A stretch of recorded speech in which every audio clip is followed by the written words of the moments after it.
बाल्यकालमा धेरै कहानी सुनेको थिएँ, तर ठुलो हुँदै जाँदा ती सुनेका कहानीहरू आफ्नै आँखाको छेउमा देख्न थाले।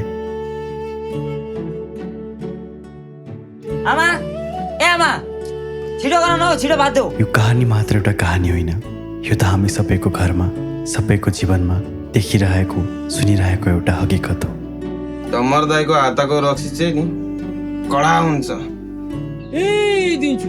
बाउको नाम चाहिँ नलै भाइ, तिम्रो धार खाए भन्दैमा। टिभीमा आउँछु म पार्वती देवी म।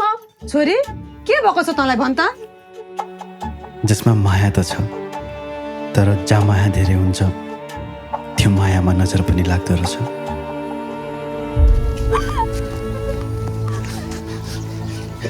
हेर तिमी अहिले कलिलै छौ।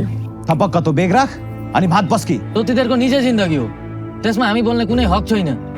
सरकारी जागिर गर्ने केटा घरमा माग्न आउँदा बिहे गर्दिन तर भन्छ। माया ती पनि कमजोर हुँदैन कि नजर लाग्ने बित्तिकै सम्बन्ध टुटिन्छ।